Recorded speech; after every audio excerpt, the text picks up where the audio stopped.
नमस्कार मंडळी, पुन्हा एकदा तुम्हा सर्वांचं आपल्या लाडक्या यूट्यूब चॅनलमध्ये मनापासून स्वागत आहे. जुळली गाठ ग या मालिकेच्या आजच्या एपिसोडमध्ये आपल्याला पाहायला मिळतं की नायकांकडे सगळ्या बायका सावीच्या आईचा निरोप घेऊन त्यांच्या घरी जायला निघतात. बायका जाताच इतका वेळ सावीनं मनाला घातलेला बांध ती मोकळा करते. धैर्याच्या नावाची तिच्या हातावरची मेहंदी ती ओरबाडून काढत असते. तुझ्या हाताला जखम होईल, रीना तिला थांबवत म्हणते. त्यावर सावी म्हणते, या जखमीचं काय घेऊन बसलीस? माझ्या मनावर झालेली जखम यापेक्षा खूप खोल आहे. त्याचं काय? माझ्या हातावर त्याचं नावच काय? माझ्या आयुष्यात नकोय तो मला. आणि भाऊंना आता सगळं सांगितलं पाहिजे म्हणत सावी खूप हिंमत करून भाऊंकडे जाते.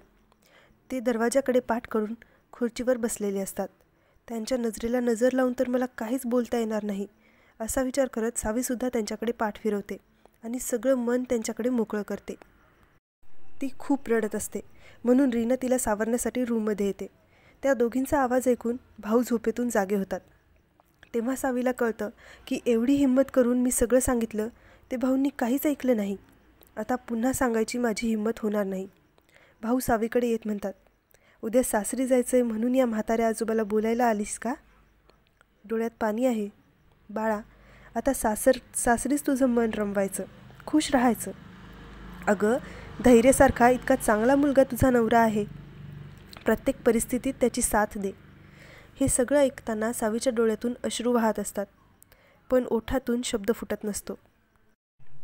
भाऊ धैर्याचं खूप कौतुक करत असतात, पण आता हे सगळं सावी ऐकू शकत नसते.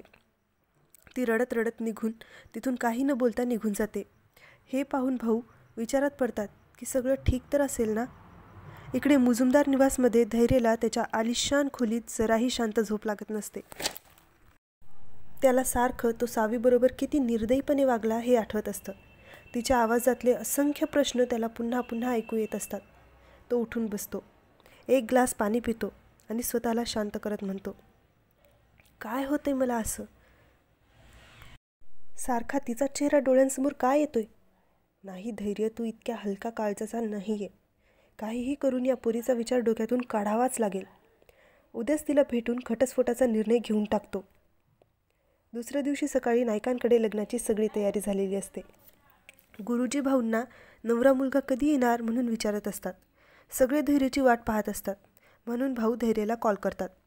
धैर्य कॉल कट करतो. तेवढ्यात इरा धैर्याला डायव्होर्स पेपर्सची फाईल आणून देते. धैर्य ते पेपर्स काळजीपूर्वक वाचत असतो. त्याचा फोन एकसारखा वाजत असतो. त्याच्यामुळे कुतूहलाने इरा त्याच्यावरचं नाव वाचते आणि मनात म्हणते, हे भाऊ कशाला मरायला अजूनही धैर्याला कॉल करत आहेत? इराला माहीत नसतं ते डॉक्युमेंट्स कशाचे आहेत. जेव्हा ती धैर्याला त्याबद्दल विचारते तेव्हा धैर्य खूप तुसडेपणाने तिला म्हणतो, तुम्हाला काय करायचं आहे? नको तिथं डोकं लावू नका, जा कॉफी घेऊन या माझ्यासाठी. ती एवढूसं तोंड करून निघून जाते. इकडे भाऊ धैर्य फोन उचलत नाही आहेत म्हणून दामिनीला फोन करतात, तर तीसुद्धा त्यांचा कॉल कट करते. भाऊ परेशान होतात. धैर्य ती फाईल घेऊन त्याच्या आईकडे येतो. इराही तिथे येते. दामिनी म्हणते, हा म्हातारा कालपासून फोन करतोय, किती दिवस सहन करायचं हे? त्यावर धैर्य म्हणतो, बस आता काही सहन करायची गरज नाही. आज संध्याकाळपर्यंत माझा सावीसोबत सगळा संबंध संपलेला असेल. तिकडे सावी नवरी बनून तिच्या रूममध्ये बसलेली असते. रीना तिला धीर देत असते. आता काहीही करून भाऊंना सगळं सांगितलं पाहिजे असं रीना सावीला म्हणते, म्हणून सावीसुद्धा उठते. पण तेवढ्यात सावीची आई तिथे येते. बघ, तू मला गिफ्ट केलेली साडी नेसली आहे मी, असं म्हणते. दीपा वहिनी त्या साडीला नावं ठेवतात. त्यावर सावीची आई त्या साडीचं महत्त्व किती आहे हे समजावून सांगतात. आणि आता मुंडावळे बांधले की माझी नवरी तयार, असं म्हणत तिला मुंडावळे बांधून देतात. सावी तिच्या आईशी बोलण्याचा प्रयत्न करते, पण कोणीतरी गडबडीने त्यांना बोलावून येतं. आता सावी नवरी बनून मंडपात येते. भाऊ तिला खूप तळमळीने विचारतात, कोणीच कॉल उचलत नाही आहे, मुहूर्त झाला तरी कोणाचाच पत्ता नाही. दीपा वहिनी तर मोठमोठ्याने विचारते की कुठं आहे तुमचे धैर्य, बोला की. पण सावीची हिंमतच होत नसते. आता दीपा वहिनी सावीच्या जवळ जाऊन पुन्हा पुन्हा तेच विचारत असतात.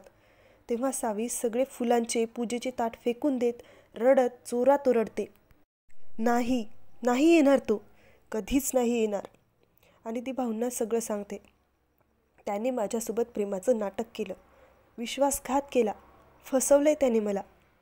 त्यावर फसवलं म्हणजे नक्की काय केलं आहे असं भाऊ विचारतात. सावी म्हणते, त्यांच्या मनात फक्त सुडाची आग, तुम्हाला हरवण्याची, माझं आयुष्य वाट लावण्याची इच्छा, आपल्या जमिनी हडपण्याची हाव, हेच सगळं होतं फक्त, प्रेम नाही. ती पुढे खूप बोलत असते, पण भाऊंना खूप त्रास होत असतो. तिचे शब्द भाऊंना ऐकू येत नसतात. सावी म्हणत असते, हे सगळं माझ्यामुळं झालं, मी तुमची गुन्हेगार आहे. भाऊ, माझी चूक झाली, मला माफ करा म्हणत ती क्षमा मागत असते. पण तेवढ्यात भाऊ जमिनीवर कोसळतात. ते पाहून सगळ्यांनाच धक्का बसतो. सगळे भाऊंना सावरायला धावतात, पण दीपा बहिणी सावीला भाऊंना हातसुद्धा लावू देत नाहीत. तिला मागे ढकलून देत त्या भाऊंच्या या अवस्थेसाठी सावीला जबाबदार धरतात. ते ऐकून रीना आणि परागला खूप वाईट वाटत असतं.